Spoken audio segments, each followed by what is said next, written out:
Re-record. Progress.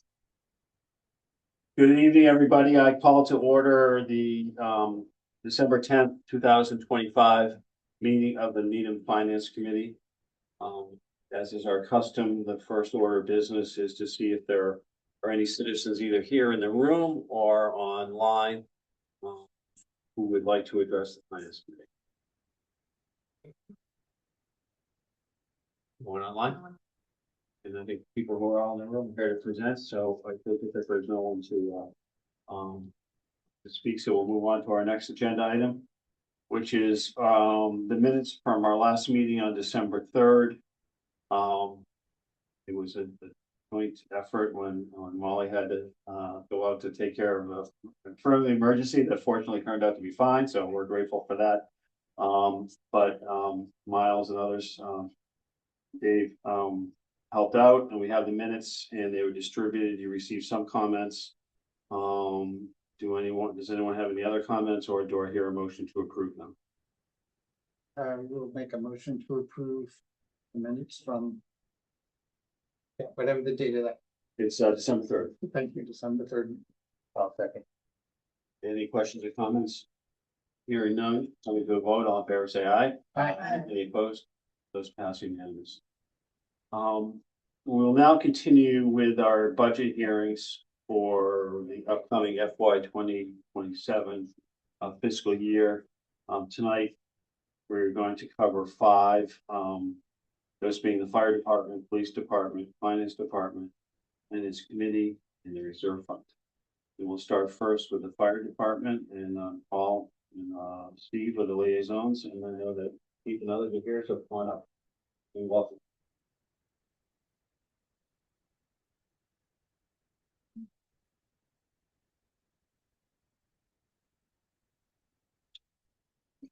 And I think it's in our book. Yeah.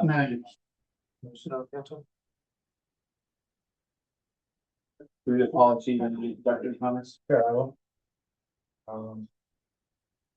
Steve and I got to spend some very good times last Friday with the chief and members of the department. Just as far as a large high-level overview of the budget for FY 27.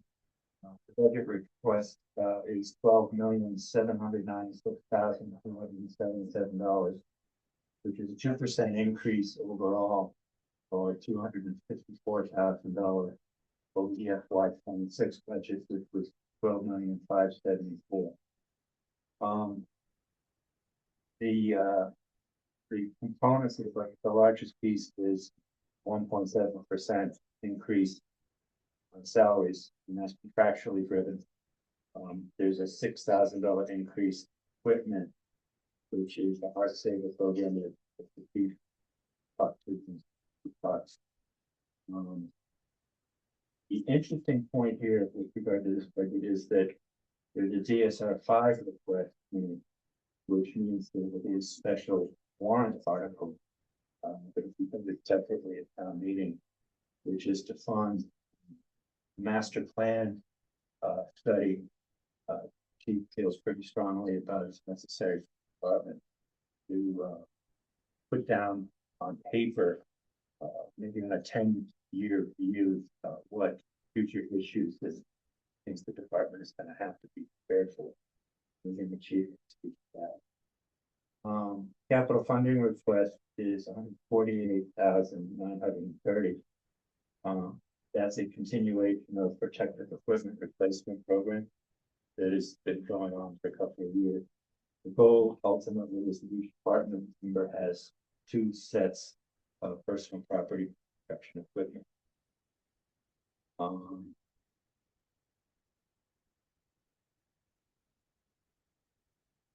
There are a number of projects that again the chief talked to about coming into Needham that will go into the 10-year plan and speak to that. Steve, do you have anything else that I left out? No, I think that was it. Thank you. Yeah, so thank you. It was great to meet with Paul and Steve. I think we went over the budget. It was great, but I think we did a lot more talking about the community than we did budget. It's so supportive. So as far as the DSR one and the DSR twos and personnel, as you have in front of you, we're a 1.7% increase, and that's basically due to step raises and people getting more vacation, educational incentives. So we're basically level funded except for people who funded or through their career. As far as operating expenses, we're a little higher because, as you know, with all the equipment that we use now, everything's just, it's kind of going through the roof, so we're up a little bit there. We are. So as far as our DSR 5, I just have one question, Steve. Sure. Just so I understand, the increase, which is the salary, which is modest, is it because people are mostly at the top of their steps and so therefore there's really nowhere to go? Or is it that you've had high level people or high compensated people retire and you're replacing them with lower compensated people? And so therefore, this is sort of an internal savings that nets it down to the 1.5. I'll just use that as a number. you know, in FY 26, they're coming to the end of their contract.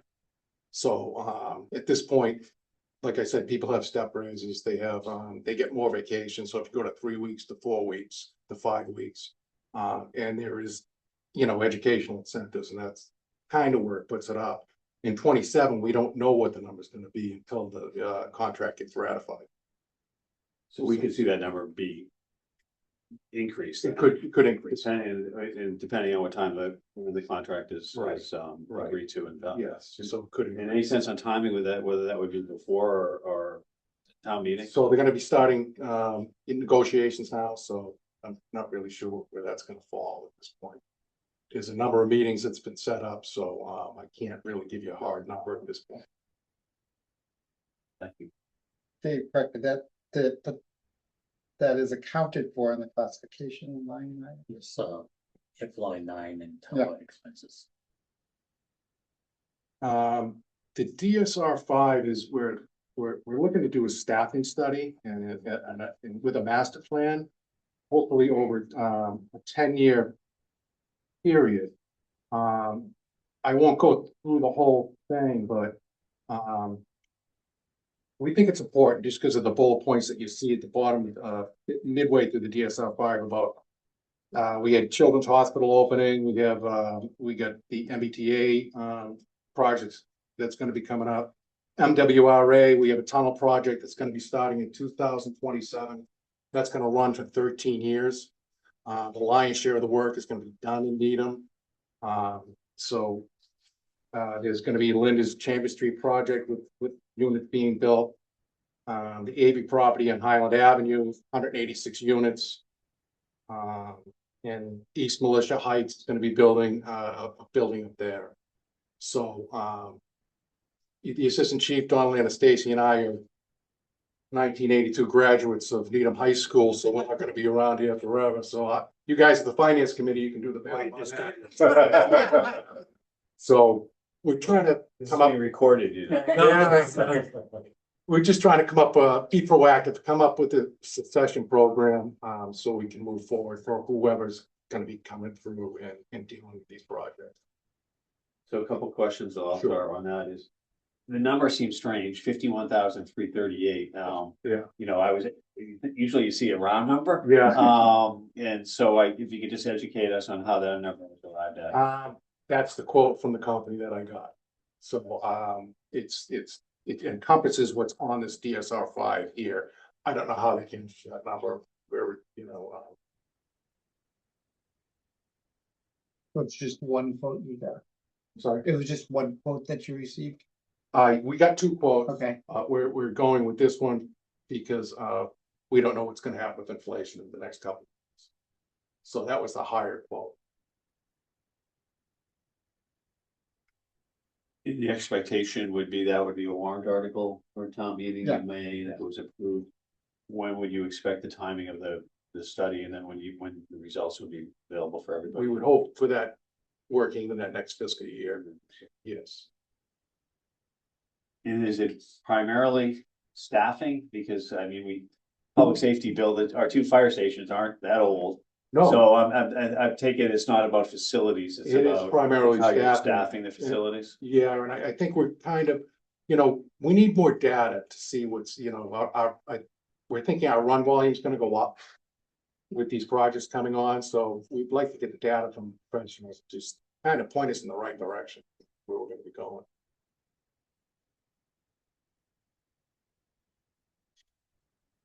Historically, if you look back at what we've added, like, build out across the 128 and sort of what the additional demand requirements were as a result of some of the additions that have been made of town over the last 15 years.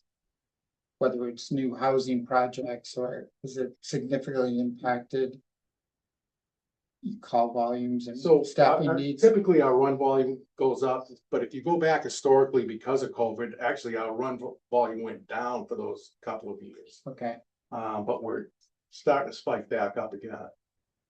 So again, we need a measurement, a barometer to find out, what's gonna happen over the next 2, 3, 4, 5 years. I'm just curious, is it more because of additional facilities, or does it have to do with changing demographics, as population ages, for example? Yeah, it has to do with everything like that. I mean, when you're getting all these units built, well, if you go to the MWRA project, we've met many times with them. There's gonna be a lot of things going on as far as blasting and stuff like that. We're gonna be needing details and, so. Whether we're gonna need more personnel for that, I don't know. Okay. The other projects that are going on, we're thinking that our volume is gonna increase. So we just wanna be prepared for that, and I'm not here to say we're gonna push the panic button and say, this is Yeah. gonna happen, we need people now. That's Right. not why we're here. We're just Yeah. trying to plan for the future. The interesting thing about the MWRA project is there'll be a significant reimbursement to the town by the MWRA for the costs that are resulting from the need for the town to support different things about it. Where in the town is the tunnel running? So it's From gonna, to- well, actually, Assistant Chief Donald, he lives where it's gonna start. which is Well, St. it's going Mary's into my Street. house. It's going under, right under his foundation to out to 128 through Highland Avenue. There's several different communities involved: Newton, Waltham, Weston, Boston, Brookline. Where does it enter Needham? It's coming in through Weston.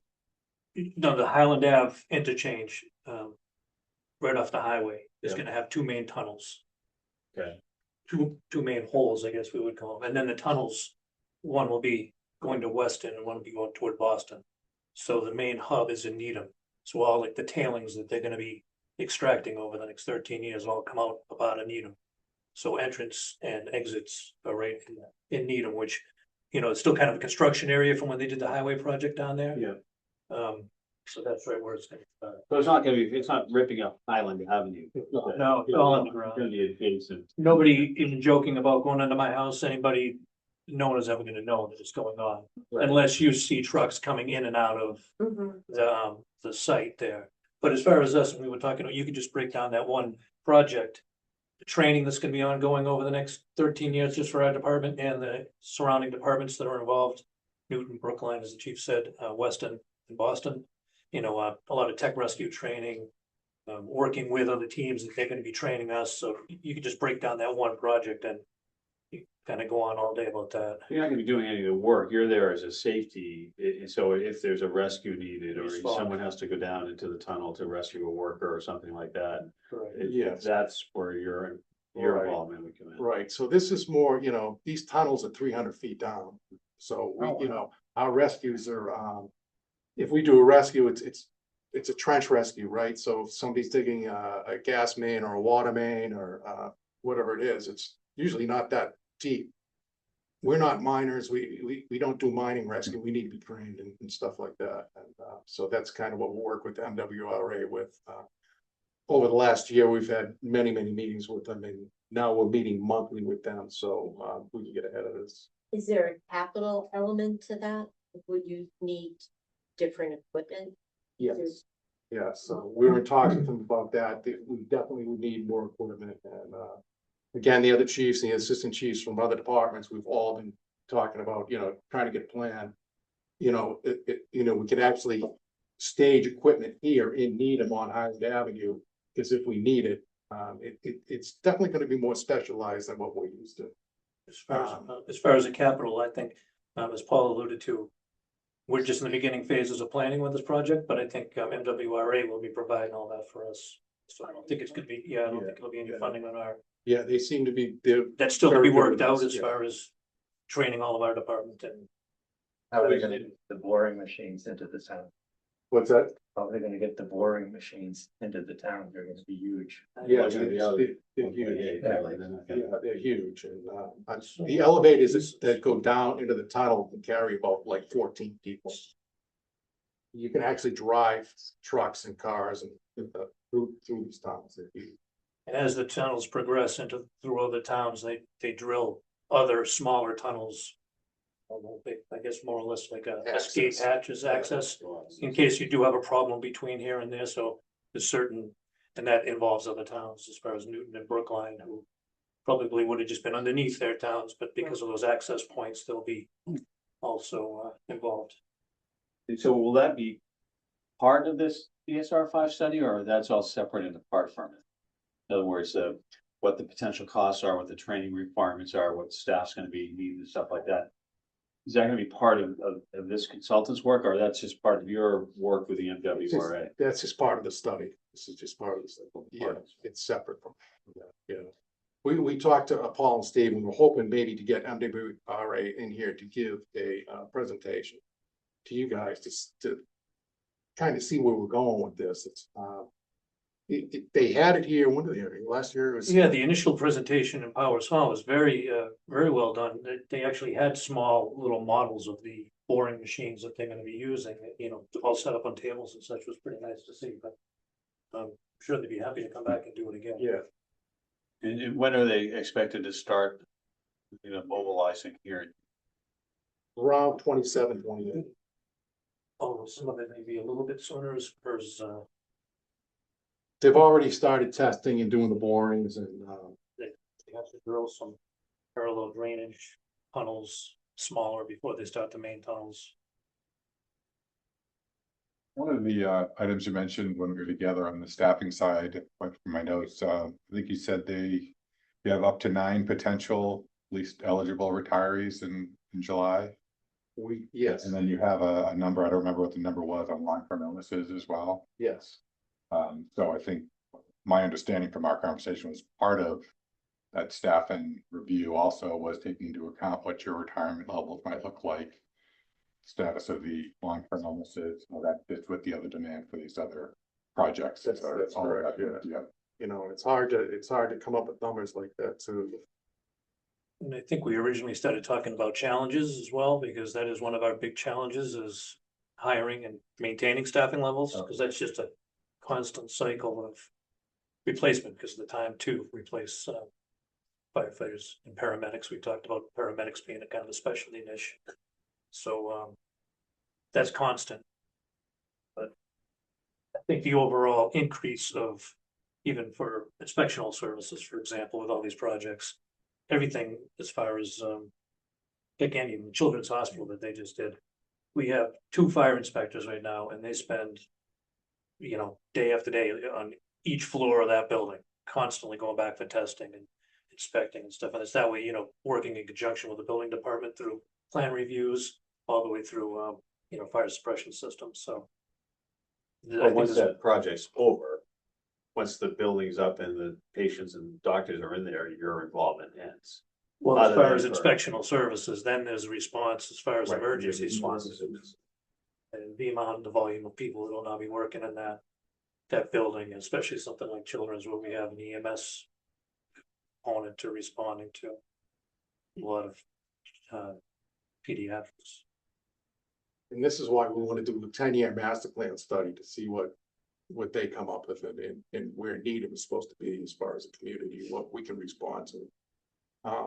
Again, we're fine right now. We talked to Paul and Steve and they asked us how we're doing right now. We're doing great. We're good. But we just want to plan.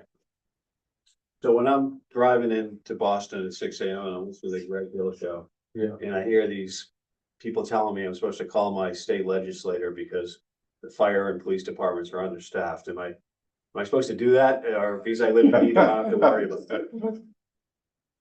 I would, change the channel and listen to a different station. I think we've spoken about it. I've talked to the town managers about it. It's just town managers. We if there was an issue right now, I would be sitting here saying, you'd tell we us. need people right now. But that's not the case. We're just trying to, that's all. No, I have no issue with this at all. Yeah. It's just that I listen to that and I'm like, what am I supposed to do here? Well- I know you guys come in and if there was a problem, you tell us. 100%, and I think, you know, out of the 351 towns, I think every chief would walk in here and say, I need more people. That's the reality of it, and we know the reality is that we can't have, you know, all those people, you know, yeah, of course. I'm We gonna listen to another channel. Yeah. We'd like to have- Get a car with an yeah. FM, with We- FM stations on. As you mentioned at the beginning also that we do have two beautiful brand new stations. We Yeah. have Yeah. brand new equipment. I mean, you guys have always supported us, so we have what we need. And again, as the chief mentioned, we're just kind of planning for the future. We basically from experience know what the impact of a lot of these big projects are gonna be on the department. Westwood's turned down their new station 2 votes in a row. Yeah. So, Yeah. We're just pretty fortunate that what we have. And I think when you drive up, come off the highway on Highland Avenue, come see that right at that intersection at Webster Street. I mean, it's a really good looking building. It presents really well and It does. it makes you feel safe. I mean, it just Yeah. looks, the lights are right. You know, you guys take care of it. I just think Yeah. it's a nice thing to drive into. And I think, you know, I think as far as the whole department and what we have is, you know, we're the model for Massachusetts and people want to follow us. And we want to be the leaders in that. We want to be the best in the Commonwealth. So, that's why we're kind of trying to plan ahead. That's it. Another data point is that there's a new fire engine coming next year. That'll replace fire engine 1 and the rotation thing is working. Anything else? Wonderful. Thank you all. Thank you so much. Happy holidays. Thank you. Happy holidays. Nice seeing you, Steve. You as well. You're gonna have any, like a tunnel watching party or anything at your place? We'll see. Feel like you get down in there and see it someday, but keep you updated. All right, thanks. Good evening. Good evening.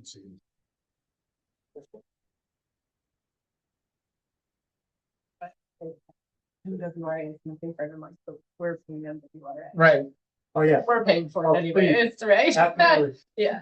That'll be Like, I the, get that it's all wrapped up, but we're really never mind. that'll be the hearing. How you doing? Yeah, big one, I think. All right, next on the agenda is, we have, Pete. Welcome, everyone. Congratulations to your son. Oh, thank you I was hoping I might get some swag or something.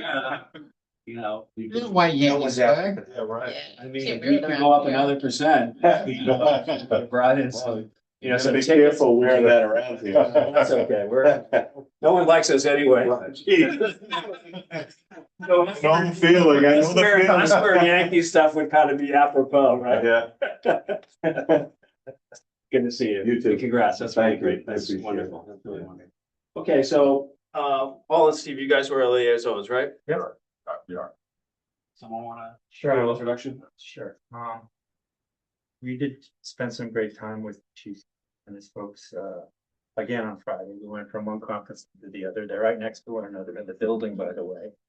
So That's great. it's interesting. There was not a lot of water.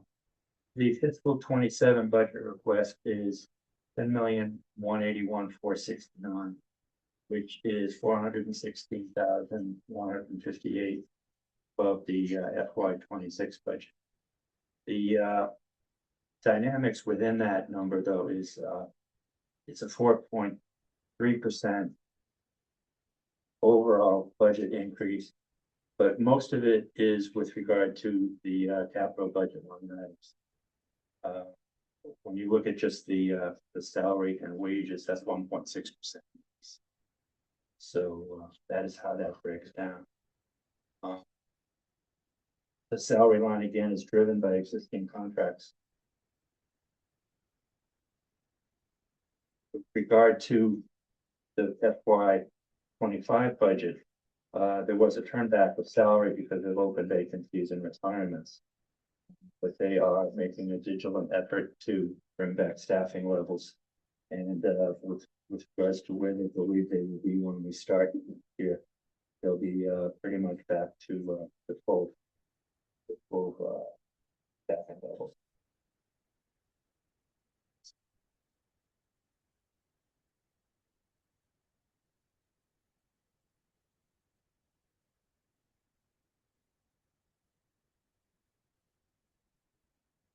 Anecdotally, they're trying to go 2 to 3 years before cruisers are turned in, extending out a little bit.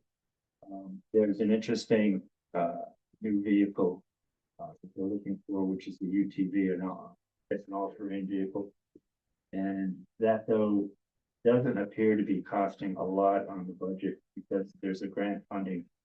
$26 million.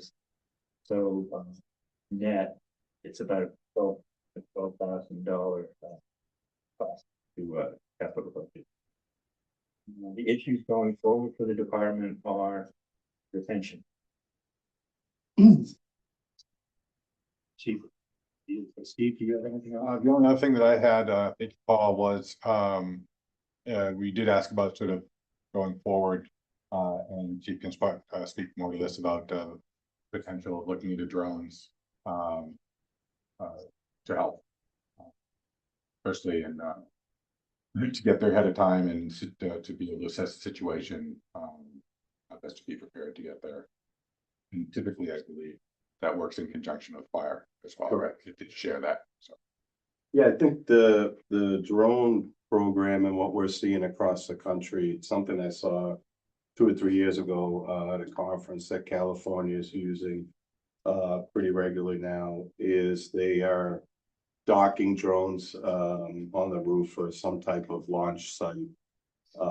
And when a call comes in to the computer-aided dispatch, it almost triggers a launch of the drone to get out there. So say it's a domestic or a missing child, car accident, some type of other incident, that drone can get there, assess the situation. Our dispatchers will be able to view that. The cruisers will be able to view that, or at least get some intel on the way there. It's in the infancy, but I think this is something when asked, this may be 3 to 5 years out, but it's something that is definitely gonna supplement law enforcement and fire down there. We currently do have drones that are launched from the back of the command vehicle that we use quite often for missing people or suspects that we're trying to locate. So those are hand operated from operators from the ground. They don't have the capability to be launched from the station, but they're pretty useful in certain situations. So could you, I guess, speak to 2 things? One, the retention thing that Paul mentioned, and whether what the implications of that, what it looks like. And then I just want to hear about your capital item. It seems like that's the one where it's a big jump from last year. Sure. The retention of officers is an issue that we're seeing nationwide. I think we're fortunate here in Needham that we do have those individuals that are leaving the law enforcement profession just because of everything that's been going on. They don't like it, and they move on to another profession. Some of the issues that we don't face like other departments are, we're very fortunate that our officers are paid well. We have great equipment, new stations. We're near full staffing, so officers aren't being ordered to shifts every time that they come into work like a lot of bigger departments. We're currently staffed at 50. That includes people that are going to the academy in the next couple of months. Once we get into the new year, we'll look to hire, the other 3 positions. Getting out of civil service has really helped us with that. It's much more streamlined. The one thing that we have to wait for is academy spots to open up. But we've cut that time, probably by a third, maybe even a half of getting them on, into the academy and out back to the department. So, that's been a benefit. We don't right now, with the exception of people leaving, before their retirement age, we have a, kind of a sporadic retirement, calendar over the next handful of years. So combined with being out of civil service, we should be able to manage that, pretty well. So the retention side of it, as long as we're staying competitive, I think we'll be okay. We'll go to the capital with the vehicles. So what had started happening, probably about 4 or 5 years ago, we used to order 4 sector cars every year. Those are the cars that run 24/7, 365. They cover shifts every day. And what happened was, at some point, the car manufacturers and the places where that we bought those vehicles were getting backed up. And so we were having cars, we'd get a series of cars and then we'd get them the next year's cars right on top. And we started rotating cars out with very low mileage, very low wear and tear. It just didn't seem feasible economically to do that. So what we've done is we've shifted the 4 sector cars that are 24/7, 365 every other year. And we bought the extended warranty. So now we keep these cars. What happens is the frontline cars, they go a year till the new cars come in, and then those cars go to spare cars for anywhere between a year and a half to 2 years. So we're looking at 3.5 to 4 years for vehicles, and then we're getting rid of them.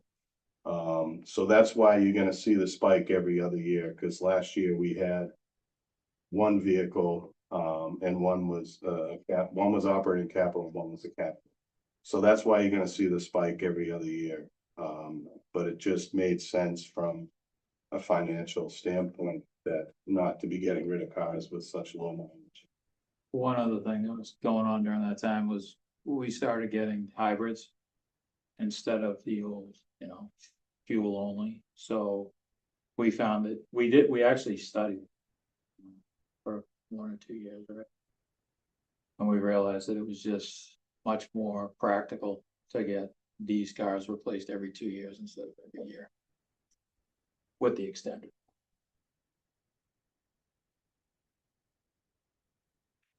Questions or comments from anyone?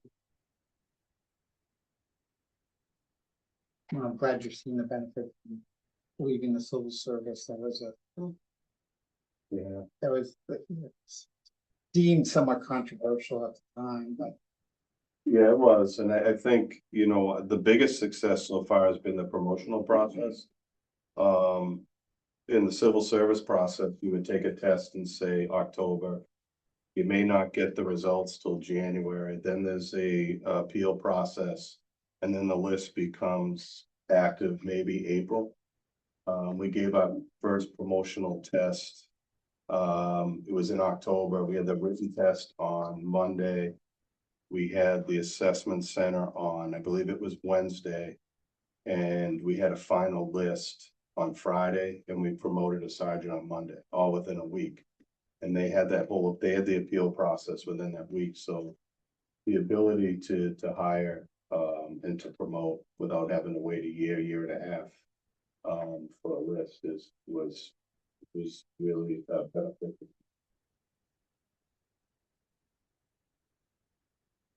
I had can you just tell us, we made the adjustment before on Riverside Health and to, give you more resources there. Can you just sort of speak anecdotally how that has worked, how it's working, and see that as something that good at now, or might need to at some later date? Our clinician, yes, it's been, a great asset to the police department.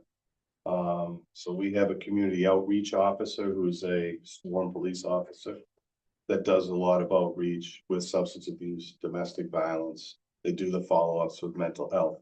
They do it in turn with our clinician. So our clinician, has been extremely busy, is a vital part of our department, because if she's not available, a lot of times they'll do the follow-up the next day, so they'll be able to speak with the family, they'll be able to work on getting services. So we're not just, if the officers are handling, we're just not, leaving, that's the end of it. We do the follow-up, and it's been beneficial. They've worked with our SROs, as well, so it's something that, I would say 7 or 8 years ago that we would have never thought would have been part of our police department, but it's really, it's been such a great success for us.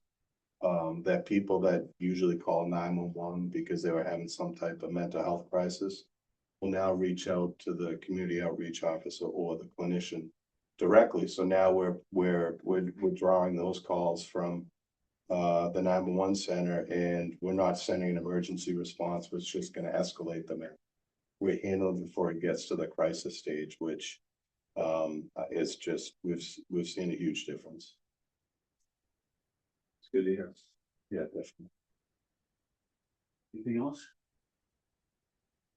All right, great to see you. Thank Happy you. holidays. You as well, thank you. Thanks for all your great work. Thank you, I appreciate it.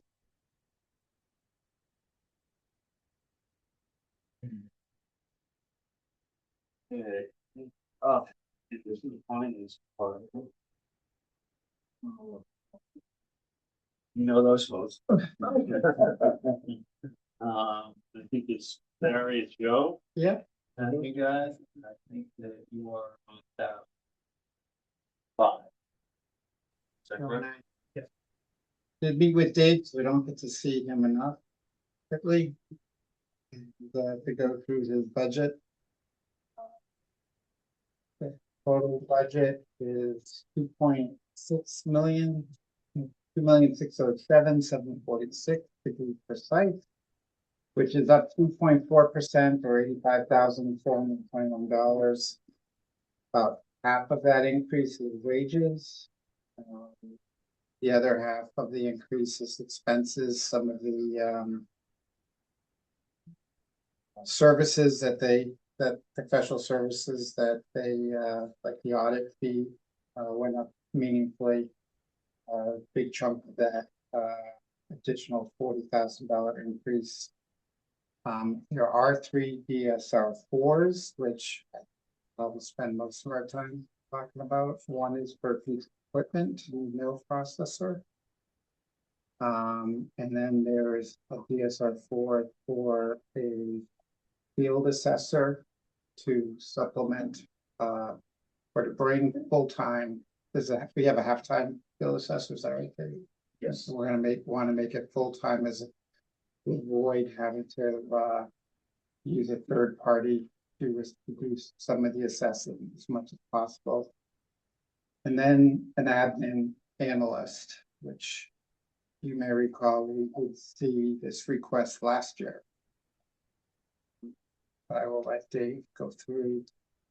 If you have anything else you want to highlight, Joe. Yeah, you mentioned the additional position for the purchasing division, which is Right. here in total tonight, which supports that movement toward doing centralized procurement. That's right.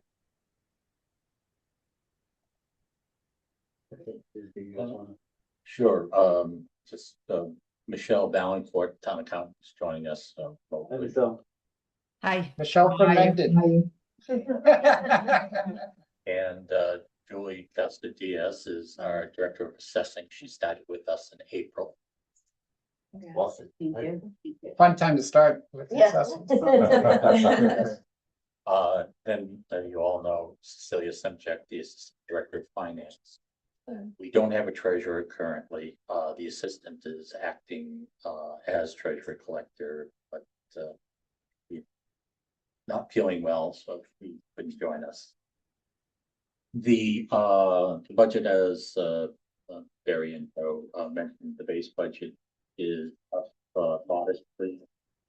It's reflective of the ITWA contract. About half of our workforce, 8 of the 18 members are in the ITWA union. They have a contract for 27, so their rates are reflected in the requested amount. A wage adjustment to the schedules for non-represented employees has not happened yet.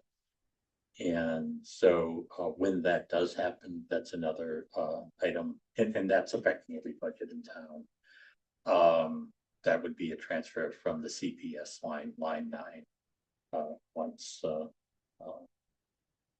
a decision is made by the to adjust the wage schedule.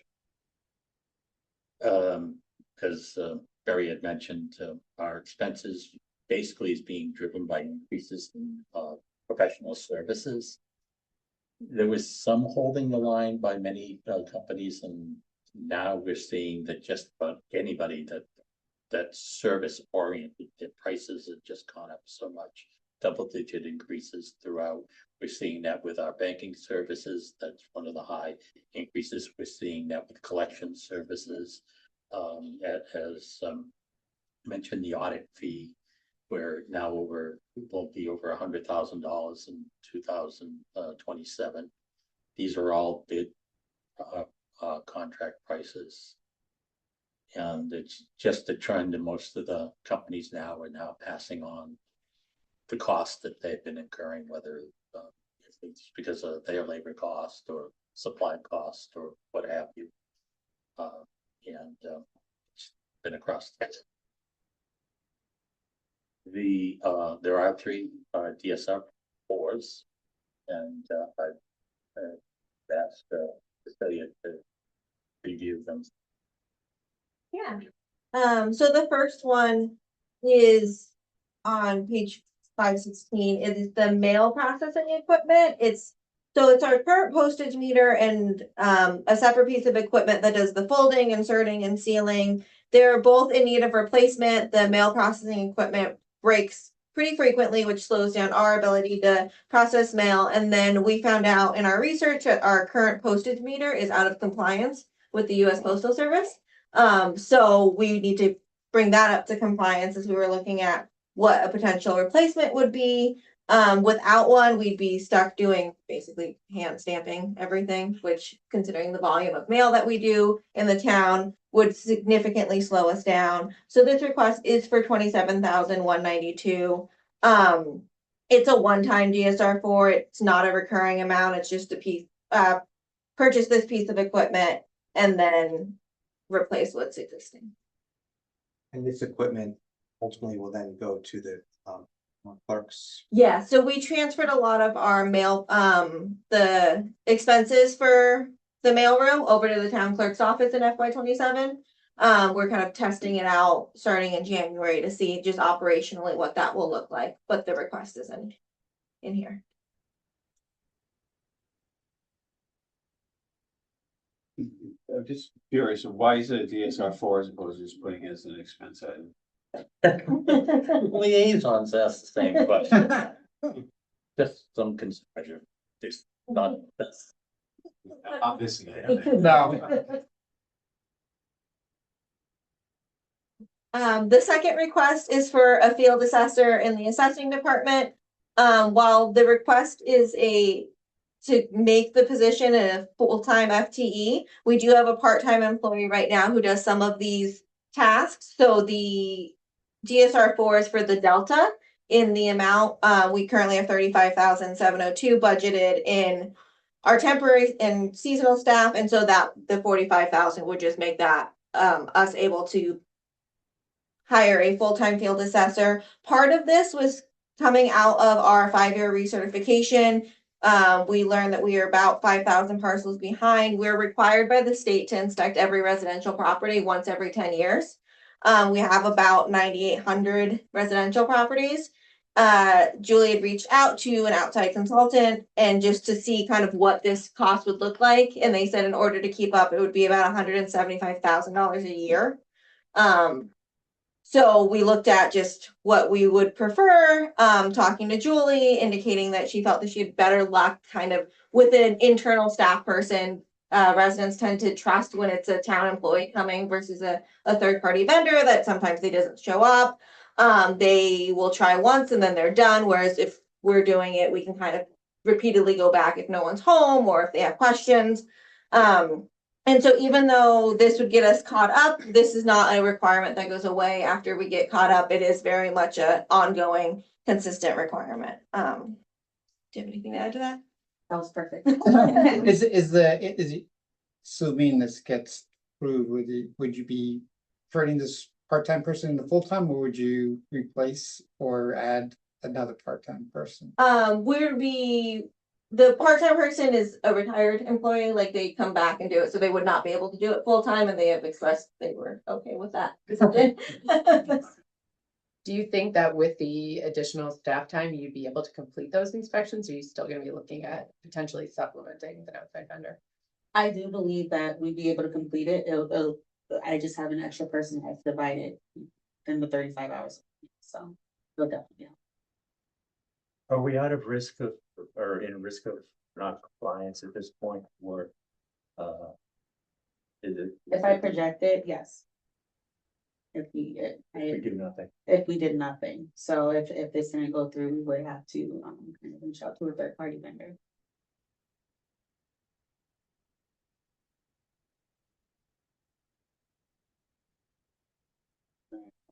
And you want more, right? And the third request is for an administrative analyst. It will probably look familiar. It was in the request last year. It is for an analyst within the procurement division to try to work towards a centralized procurement office. Right now, we're kind of decentralized, and the purchasing division, while it has its own funding source, is in finance, Dave and myself. So you can imagine it's not the only thing that we do, but a lot of the departments have individuals who loosely they're the procurement point person, but it's not the main focus of their job. Their job is really more focused on their department tasks. And so this would help us create one person who is really responsible for overseeing all of the contracting, to make sure that there's consistency throughout the town, to keep our contracts up to date, would be able to provide a little bit more consistent review of our contracts. We're doing more contracts now than we were, just across the town, as the thresholds do not increase.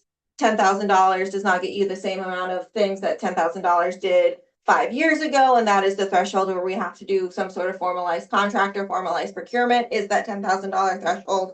The contracts are more complicated, specifically around software. They end up in sometimes months-long negotiations with the vendors, and with software, a lot of times it is not easy to just switch if, a vendor's like, okay, we're not willing to sign this. You've invested years using the software, you do kind of need to negotiate with them. So that is taking a significant amount of more time.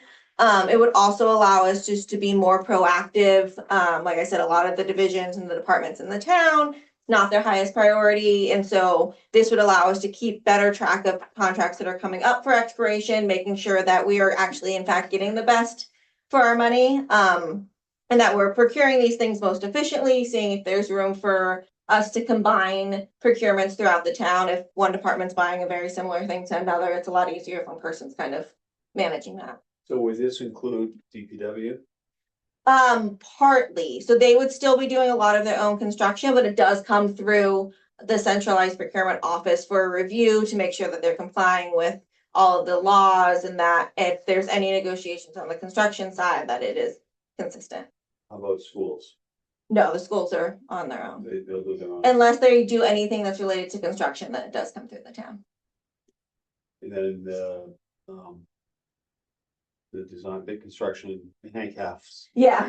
They will, this person wouldn't be involved with them. They do their own procurement. They do most of their own procurement, yes, but it would touch on just the reviewing of the contract oversight at the end, making sure all of the legal documentation is up to up to par. But this person's not a lawyer. No, no. They're not looking at it from a legal perspective. They're the one person that they communicate with town council if there are any legal concerns, but they do review, some of them are basic legal things, like if they're following the correct procurement law, making sure they're meeting all the requirements of the procurement law, but not complicated legal. Is there any software, AI software that would be able to? I guess, AI agent. right, well, you look, I mean, I've read a little bit about some municipality software that's out there that streamlines the whole procurement process. Do we use that ourselves? Our state law isn't quite caught up to do a lot of it electronically or digitally. A lot of it is still very much you need to post on in a local newspaper, you need to post on the central register. A lot of it is still kind of antiquated. There's some things that could, but like I Even said, internally, how we communicate internally, or is it standardized, centralized, the make it a smoother, I guess, less manual process for your basic 90% of what we procure. That doesn't really make sense. well, it does, and I'd say we have come a long way. So we utilize DocuSign now, which is streamlining a lot of it, I will say, and that does help. We have templates that we use, but it's for the stuff that falls outside the mold, and I think more and more times I'm seeing more contracts are falling outside of just a straightforward template and move forward. To Barry's point, there, it's actually, you can just use standard ChatGPT advanced, upload a document, upload a standard, and just say, does this document meet the standard? And it'll point out the places where it doesn't. I mean, it won't act as a, you wouldn't rely on that for legal purposes, but it will just assess the two documents and show where it may be out of compliance. If you can identify a source for financial benchmarking, you can say compare this fee to other municipalities, similar work for the period of, and it will come right back to you and show you at least what's public record. I think there's certainly opportunity, generally speaking. Whether there's opportunity specifically here, I don't know. But on a related note, what is the volume of you mentioned that there's an increase in contracting. What is the volume of? Yeah, so on the town side, over the last 3 years, we've done an average of like 246 contracts a year. That's not including the schools, and that's been increasing steadily. So, 2023 was 227, 244, 268. What would the ballpark dollar volume be that those contracts would cover? I don't know off the top of my head. Well, they can range from $5,000 to $10 million. Yeah, do you have a total, like an idea of a total number of us? Our budget is total about $45 million in expenses, and then add another annual 20 million for capital, so at least 65 million a year. Are all going through contracts? Yeah, it's required by law. Yeah. So there's a sound business practice threshold, which is when you just check for prices and value in order. But those thresholds haven't changed in many years, and inflation has pushed so many things that pushes the process that we have to follow, which is very convoluted state law, which is time consuming, and that's where the volume of contracts are coming from. The most time consuming are contracts with a value between 10,000 and 50,000, because it's a formal written quote process. You tend to deal with folks that are not as sophisticated, whereas contracts over 50 or 100,000 much more streamlined there, and you tend to deal with more professional folks on the side of the private companies responding. So it sounds like it's a the need is a pure labor need, number one, that because it's all being absorbed by you folks who have other responsibilities as well. And then there's an expertise. Sounds like there's an expertise need, and that expertise should show some additional value in terms of examples of better terms and better pricing. So it should pay for itself. Yes, it should pay for some, it's also hopefully will reduce the use of legal counsel. For instance, like the AI check and stuff, that is a benefit to see if the contracts are matching. The real difficult time is not that, it's when they don't match. And as Cecilia was mentioning, it's particularly with software companies that we're just going back and forth, and their sales never checked with their legal counsel before responding, because we're moving smoothly. They sign affidavits, they're gonna sign our contract, and then they get awarded the contract, and then they'll. That's why they call it sales. Legal is a sales prevention unit. Hi. No. So I keep a spreadsheet of all of the contracts and contract change orders that happen throughout the fiscal year. And for fiscal year 25, including all of the change orders, we processed 361 contracts. And you wanted a dollar figure. This dollar figure is not exact, because if we have a change order or a contract that is it's a maintenance contract, so we're not issuing a purchase order right away. We don't have a number filled in that box as to what it is that we did the purchase order for. But for the amount that I have, it's 31,222,000 for FY 25. And again, that's ballpark, because there are contracts, there are blank spots on my spreadsheet. So it is and that's just contracts. Throw on top of that, like Dave was saying, all of the other purchase orders that are 3 quotes and things like that you do not have a contract for, that still flow through right now, Cecilia. Every encumbrance flows through Cecilia, whether or not it's a contract or a straight purchase order. And the purchase orders that were done last year, if I click on another, were 2,766 for all of the departments. That does not include schools. Wow. Yeah, so you can just think, so obviously things are gonna, with that much volume and so few people, it's gonna take longer to get it. If you have someone who can process it quicker, you know, you have potential to get a better price if you're going out to market today as opposed to 6 months from now or a year from now. Your chances are getting a better price. So this position is gonna help us in that regard, as well as being able to act sooner, and therefore be able to get things in less expensive than if it's sitting around for 6 months.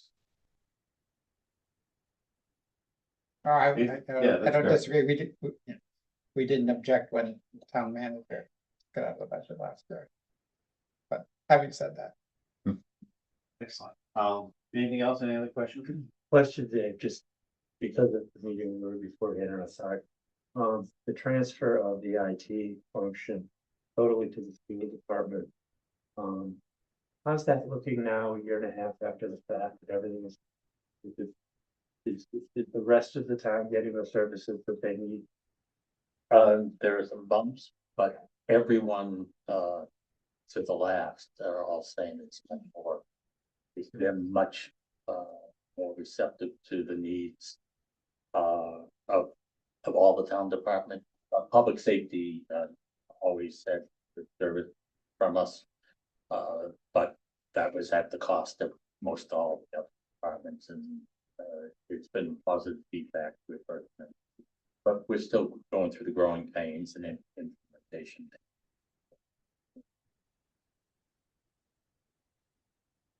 Excellent. Thank you. Thank you, Michelle. I have one quick question, sorry. On page 9, on the returns on earnings in the general funds. Just curious, it said, it looks like you. Looks for 2024 that the Needham average investment yield was 0.28% compared to the MMDT of 5.71%. Just curious what that. That was a typo. I'll get you the correct number. Okay. That clearly someone hit the zero and not correct number, because interest rates in 24 were much better than 23. You can see that with the MMDT rates. Right, I was just wondering why the spread, so. Yeah, no, that's a typo. And what do we typically have for funds, in the liquid funds for these rates? The MMDT will give the best rates, and then everything else is in collateralized, the money market account. I'm sorry, like the dollar volume that would sit in there, like. We have about, at any given time, about $60 million in the various accounts, the different funds. Thanks. We didn't talk about the sharp increase in parking tickets in fiscal 25. So the sharp increase from a few years ago, yes. And Those double from. correct, there are two things that impact that, going back to COVID. There was no enforcement going on, as well as there was plenty of parking. The other thing is the police department, which actually does the enforcement, they use the traffic supervisors, they were having difficulty getting people to do the work, so the enforcement levels weren't as high. But the police department's been more successful in getting traffic supervisors. They have crossing guards, and then in between the morning and the afternoon crossing jobs, they'll pick up some extra money by doing the pouring of the checking of the parking lots in town. So that enforcement has picked up. The other thing is there's been more manual tickets being issued. That's by the officers of the call to situation, because complaints of people parking on the street overnight. So there's been an uptick in that ticketing last year or so. Interesting. Anything else on finance? Thank you. Nice to meet you. Welcome. Thanks, Michelle. Thank you. Thank told us you. every time. Good night. I am assessed very fairly. I think we all feel that way. Everyone feels that way. Parts. So our last two are, our budget, our Wally's budget, finance committee, which is in tab 6. It's a flat budget, FY26, with the same, salary amount for the great services that Molly provides to our committee, to the town as a whole. And then the expense items, most of which are monies that are available for those who want to go to various MMA or other conferences. That's up to everyone to use if you're interested and have the time. Challenge is mostly on the time and not the interest. Yeah. So, but those are there. So it's a flat budget over last year at 48,637. Any questions on that? Okay, and then the last item we had was the reserve fund, which sets forth in the budget based on a formulaic amount, correct? It's correct. And as was known from past years, we have looked at reducing that as we get into sort of where some of the challenges in other parts of the budget are. The formula of the use of the reserve fund is available for snow and ice expenses. As far as December 10th, and I don't think we've had any this fall so far, so that's good news. And as you know, we appropriated some for Stephen Palmer that through the town meeting, special town meeting in October, and then at our reserve fund transfer last week. But other than those items, we're not seeing any projected hits on the reserve fund this year. So I think that, So the request is in 2.8. we're gonna bring that down. Yeah. Yeah, I think probably end up with what we wanted this year. But we'll have that now as this is a placeholder Okay, and then keep it in there as we go through our discussions with everybody else. There was a piece in the Observer this week related to the quiet zones. And something with regard to kind of where it was said that the select board would be coming for us for a reserve on transfer to cover some costs for the project. I don't. Well, that was Maybe with it's regard to science. the study for the. Study, culvert or it's something? study for the culvert. I mean, they sent At a the golf letter course? to Right. all town meeting members. Oh, yeah, okay. Yeah. I didn't, So there's a quiet zone working committee meeting that was called for this Monday, so I think I'll know more Okay, then. I just wanted to point out that that was out there. Yeah. So, I thought the interesting thing about that letter was that clearly the MBTA feels do not want to move forward at all. So, not, I mean, but it We're was just throwing money so at them. clear that- in this yeah. letter Right. before. is it good money after bad? yeah, Yeah, so I don't, so we'll hear if there's gonna be a request or not, but we'll obviously have a chance to vet that out. Sure. But that's it on the reserve fund. If anyone has questions, I think we'll keep it as a placeholder, then Okay. we'll visit it when we get to the end of the budget process. Okay, so that's what we had on our agenda for tonight. Looking forward to January, Wally has laid out what we have for January 7th, 14th, 21st, and 8th. So we should be able to cover everyone in those 4 Wednesday night sessions. And I you still have reach out to, to people and let people know and things like Yeah, that. I still have to do the 28th, but I just waited a little bit in case I had to move people around, but should finish that up this week. So we won't meet again until the 7th. We'll have the agenda for that. We'll have pretty full nights, 7th and the 14th, 21st. So we appreciate everyone's time in those regards. Are there any updates from the committee Or, for Envision? if you're a town meeting member, you've had a sample of what I would call the opposition mail. That's been pretty frank.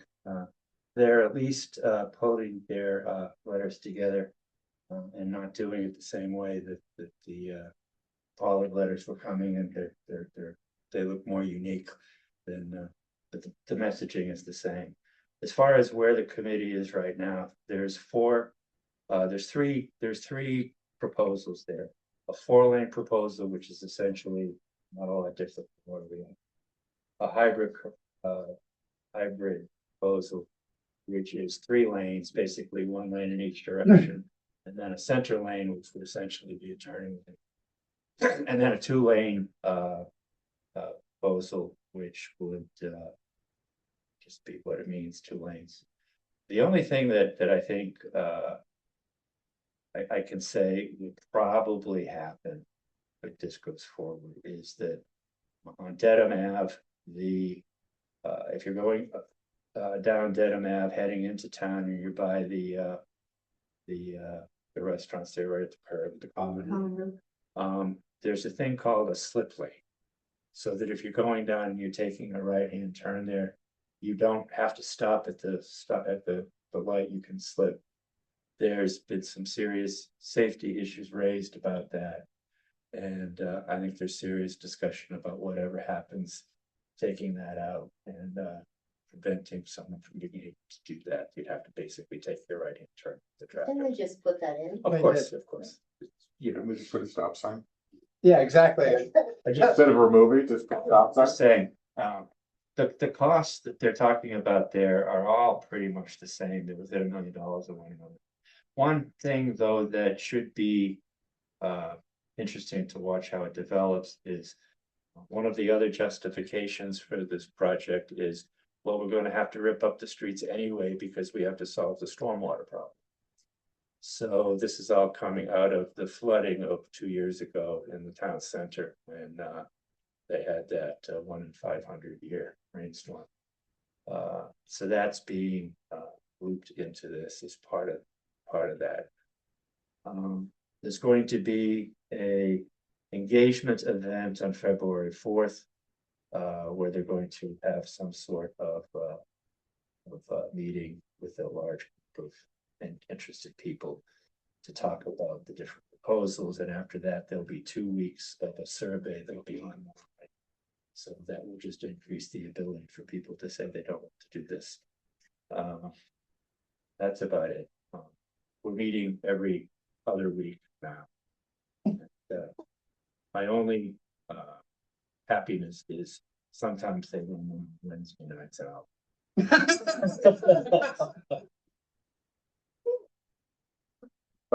I'm generally not on Facebook, no, but I did get a notification of a post that was forwarding of an email, I believe. Oh, from- yeah, I saw that. Right, the town manager to, I think, the select board, saying that the $320,000 grant for the pilot should be given back, or because now it can only be used for a 4-lane or something, and did that come up at all, Paul? I haven't heard that, Steve. Yeah, so the gist of it was that the current administration said that there's only pilots available if you don't do a road diet now or something. Right. And Which so is basically good, that would only be right. the 4-lane, Right. and so the town manager's point was, well, we already have the 4-lane, so we don't really need to do a pilot if we're gonna go with the 4-lane. So the whole thing is null and void, essentially. It's not a gratifying committee to be part of. I Thank stopped you, Carol. listening to the meeting. Every time I go to a meeting. Anything else, Stephen Palmer? No, I gave you my update last week, so we have a meeting next week. We have a meeting next Thursday, so I'll have another update in January. Anything on large homes? We're finalizing language, you know, a long discussion about what an attic is last night. And we are down to 2 options that the committee's gonna vote on, and then it goes to planning board. And then they'll take it from there and hopefully have something for town meeting in May. Are they ever planning on talking to us about fiscal impact? Like, was there, I know they've done a fiscal impact analysis and there's been a lot of discussion about it, but I would have kind of thought that they would have. The presentation didn't have much fiscal impact on. Well, they Well, there was a there was a consultant that did it, but it was pretty light, in my opinion.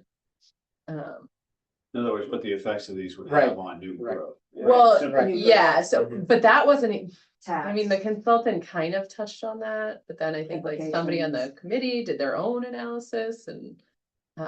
Yeah, I'm just curious why they haven't Well, come to us to speak to us about it. Right, it's really new growth that matters. The tax implications get washed out, get offset with. Yeah, it doesn't change the tax at all, but it may impact new growth. Yeah, I mean, I think in But in simplest terms, if $1 million house turns into a $2.5 million Right. house, for that year, that's the new growth. Right. That's right. Or also, if now, instead of a $3 million house, you can only build a $2 million Right, house, that's right. also a net loss of $1 million. Right. I would say I hadn't been part of any of the discussions. I did see the presentation and it seemed like minor tweaking of existing. I didn't see any real dramatic Can't do's or. changes. It's all like around the edges type stuff. Well, I think that the biggest reduction, though, they were talking about was a 30% reduction to the size of the house we built. So that sounds pretty significant. Well, only in certain circumstances, given the size of the lot. That's Oh, at its biggest levels, maybe that means. Right. I mean, I don't know. So will there be a report, like a formal report that the yeah. committee will issue, and then everyone will be able to digest it and. Yeah. So we're not gonna talk to them until it goes to a warrant article for town meeting from the planning board. We're happy to talk to them. Yeah, they don't care what we But think. I don't think, I think I think what I am looking at is they're gonna turn over their work to the planning board and Right. others and to us.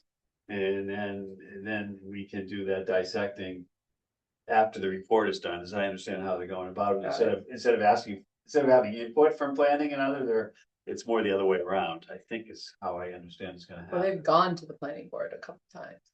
to get it. So, But ultimately, planning board will decide. Right. What that final option is gonna look like. who's the chair of the committee, Tina? Artie Crocker and I'll handle.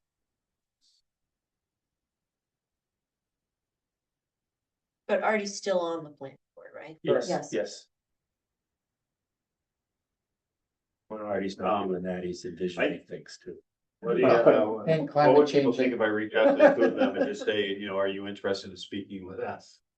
I mean, I don't think it hurts. Do you guys still have enough meetings coming up after the first of the year, or is it? So why don't I do Just that? to wrap it up, yeah. Why don't I reach out? It would be interesting to hear from them. Before we get all the way to. town Artie meeting. keeps sending me stuff and telling me, go look at this house at this road and go look at, it's all wrapped up in these Yeah, monstrosities. I don't even know the roads that he's talking about. Gotta go look at this house on this. I'm like. So I have Pollard updates. I went to the PPBC school building committee meeting on Monday night. And they voted to put forward as part of the PSR what was referred to as Plan 5E at Pollard, which is currently designated as the two-phase with 3 stories. I'm simplifying a little bit. It pushed a little bit further away from the railroad tracks. But the project, but it's also the most expensive one too. It's like 336 million. They're gonna be confirming that in the meeting on this Monday night, and then the PSR will be submitted to the MSBA on the 18th. The Well- select board doesn't support that. No, so they read into the record a letter that the select board had sent asking for it to be 5D. And after some pretty robust conversations, I spoke my piece about it, but I can't vote. I'm not a voting member of it.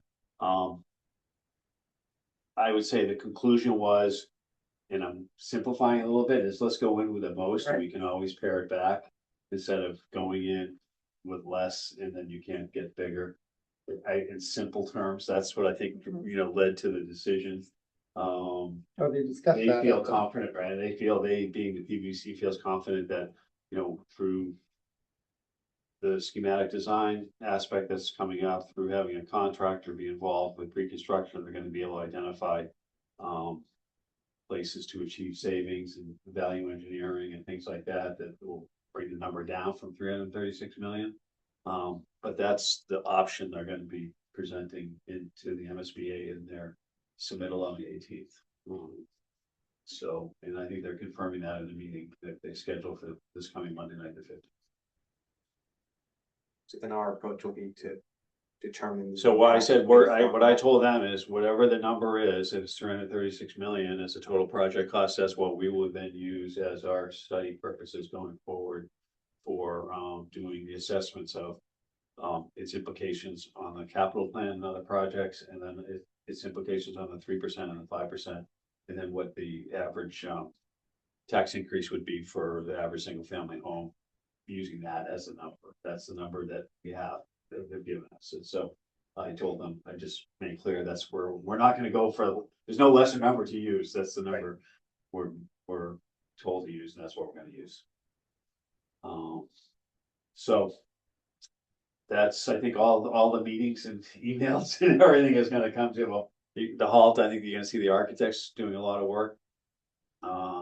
Holding it down and trying to look at that space there and see how they're gonna build a 250,000 square foot building in that current open space. It's gonna be. Dave, how will you then, how long will it take you to kind of adjust debt financing plan based on that number? I hope to have something to deliver comparable to what I did before, by the end of January. Before you start looking at the individual warrant items. Okay.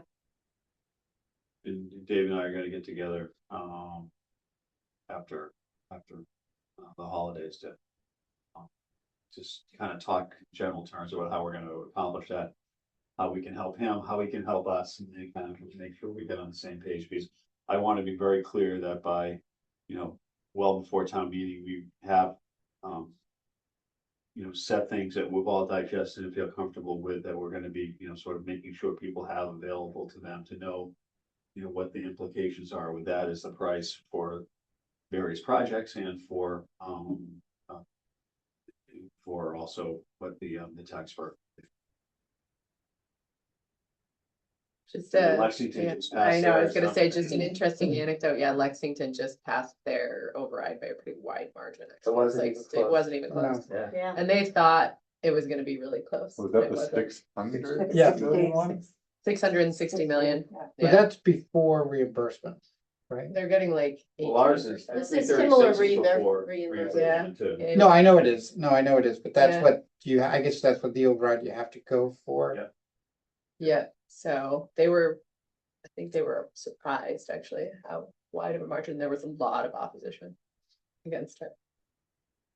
So it seemed like the opposition wasn't so much that they wanted a new high school, it was that it was sort of the timing of it and whether it was big enough or what. Yeah, and was it the right plan, and should they have tried to reuse the school, was it in the right place? I got the sense they had articulated and communicated fairly well, had been over time and versus what happened in Burlington, where they rejected a $300 million high school renovation and in addition. No, it's been a long, robust process of slowly getting information. I never had appreciation for how big Lexington is. I didn't know they had that many more students than we have in Needham or that. Yeah, the town is not that much bigger population wise, but the school population is a lot bigger, probably just because of the reputation of the school. A lot of people, they have a much higher like percentage of school students to their overall population. So I think people move there for the school. So like when Dan was saying that 20% of Needham children don't attend the Needham schools, that number in Lexington is probably less. I don't think so. I think there's, I mean, maybe, but I mean, maybe there's more. Like, I know More people children. who literally own a house in Dedham and rent an apartment in Lexington so that their kids can go for specialized services because they have, like, people move there specifically for it. Do they have a higher percentage now of like apartment housing stock versus? Well, they will. They No, will. they I'm will. working on it. Yeah, they- That, I don't know. I don't know the answer to that, but I do know that the numbers, because I looked at this when we were looking at the MBTA stuff, the numbers of students in those apartment complexes that they have, like they have a, I forget what it's called, the one that they have a native, there's a bunch of those Oh, yeah. complexes. They have one in Lexington, and the amount of students in that apartment complex is much higher than like ours comparably. The number of students, the ratio. So I think the apartment complexes they do have house a lot of students. The population of Lexington is 35,000. Yeah, it's just 36,000. over. It's just over our, Not that. no. Yeah, no, but But they their have high a lot. school is significantly bigger than Needham Yes. High School. Yeah.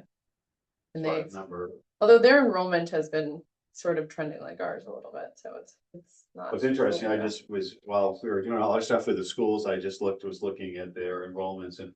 Yeah. Now it's 6 through 8, so I add High Rock to Pollard for the last 3 years and it's gone down each year. And it's down under 1,300 presently this year. It's under 1,300, it's like 1,270 for 6th, 7th, and 8th grades. Which is interesting. And isn't the capacity we're building to like 1330? 35. Yeah. 13, The question on the tax calculation that you're gonna be doing, so, how does I think I get this right, the individual taxes just went up because the residential rate went down just this year, is that am I dreaming this? No, the residential rate went up. It went from $10.60 to $10.83 per thousand. So the average impact was like $760 or something per, The mathematical average, every year, see, the standard state does measure, compare everything, it's the mathematical average. So last year, FY 25, the average home was 1.5 million, now close to 1.8 million. Now, that does not mean the home last year was 1.5 million, is now 1.8 million. It's just that what's being built in town are $2, $3, $4 million houses, so it's pulling the average up. The property taxes for residential property are going up on a percentage basis more than the commercial, because the commercial base shrunk. Right. So because Needham shifts taxes from the residents to the commercial base, when the commercial base shrinks, that means that some of the taxes that used to be paid by them shifts back to the residents. And so you're looking at an average bill of 7% increases. Now, in actuality, residentials, the single family homes, we're looking at single family homes that are having increases from a negative 0.1% to 35%. You say commercial shrunk, valuation commercial shrunk, not numbers of properties. Actually, yes, there was some property reduction, but valuation. So, and the formula to shift is driven by the valuation. Right. The other thing is not only did they shrink, but the residential values continue to grow, both from a combination of market forces. Because remember, these values for the FY 26 tax bills is based upon calendar year 24 activity, and construction in Needham was very robust. People were still bidding up houses and stuff. So marketplace was driving up values in new construction residential. But you look at it, every time you get off at 128, and that's 9 acres that we're getting nothing out of, right? And it's so that just right there and a lot of Also, those buildings that they tore down, well, that was in 24, but that was more recent. The ones just on Highland Ave, further up, they want to build. Correct. And they're looking to change the permit from commercial to mixed use. But commercial values Right are on driven Highland, by right off the highway? rents, and rents are down in commercial across the board for. But any, so if Muzzy ended up becoming mostly residential, I mean, apartment complexes, an apartment complex would be taxed at the residential rate. Right, because that's what it's used for, it's for living. But still additive. So Steve, I think just we'll finish yours and then I think we'll. So just it's 5:30. Sorry, it was the I maybe it was, I remember seeing a number, I thought, so of the average impact was going to be, I don't know why the $765 is in my head, but regardless of what the number actually is, when you do the calculation with respect to the impact of all our debt, will you be adjusting anything differently than you would have in your analysis last year, given this adjustment that's been made in the commercial base? No, I would calculate what the annual debt service would be, and that would and the valuation of the community would tell me what the tax rate would have to be. And then I'd just use the average, which now as $1.8 billion. So that'll be the mathematical equation. So because the marketplace has changed and it's pulled up, it will look as though the impact is more so. But again, if you take a home from last year, they may not be seeing a 7% increase in their tax bill. They may be seeing a 4% or 5% increase. To pay for the Pollard project. No, I'm just talking about, it's still talking about. But to pay for the Pollard project. It's gonna be the methodology I always use, which is assume a single rate. That's most conservative in terms of impact on a residential property, because it can never be more than the single rate. And it will be based upon the interest rate assumptions, everything I use in terms of what the annual debt service would be. So. And then that'll be played out against the average single family home. Yeah. And so then for comparison purposes, that's what the data would show in 2032. This would be the increase for the average single family home. And then people would then measure their value against that. And if yours is less, then your tax would be incrementally less as the burden for Pollard. If it was more, it would be incrementally more for the burden for Pollard. Right. So it's not, everyone's not paying the same. Right. Right, I was just thinking more from the how the information gets communicated, right? So you'll do your calculation, and I see the calculation as having two components in terms of the output, to me anyway, as I look at. One is, what is the actual delta of the dollar impact specific to Pollard? And that's one, and that's the, And- sort of the and I do 2,000 like that. or whatever that is.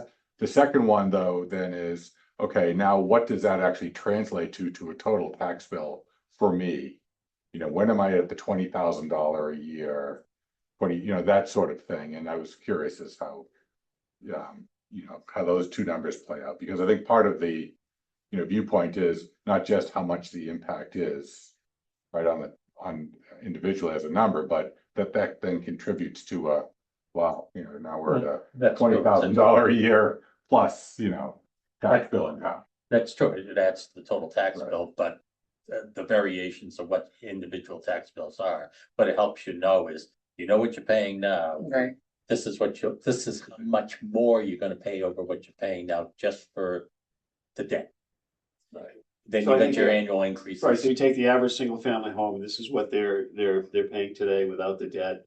This is what they're gonna be paying with the debt. Right. And then you'll be able to see if you're at 19,000 and then that's 3,000, you're up at 22,000. Plus your regular 2% or the other adjustments that would happen regardless. So, And still assuming no projects beyond what's in the STIP, right? I use what is talked about, so I will of course show the impact that Mitchell would have, even though it's gonna be 8 years out. But since we have a number, a planning number, that would be reflected. I know there's a 2% conservation commission surcharge on your. The CPA. Yes, surcharge. thank you. So if someone's taxes goes up because of additional debt, does then the 2% get applied? Is it 2% on your total tax bill left up the first $100,000 down. Yes, compounded? the Community Preservation Act. It's a 2% surcharge, it just was, so whatever your bill is at 2%. So that's an aspect of it too, to say what your real true bill is. Yeah. Because you not only have your tax bill, but you have your CPA bills. Yeah. When does CPA ever get revisited? Like, does it have to be 2%? Who sets that? That's set by a ballot vote. So it would have to be a ballot to change it, to repeal it. can I ask one more quick question? If it's a longer discussion, we can go next, or we can talk about it after the meeting. But we had talked about stabilization. And we can just put that in the agenda for next time.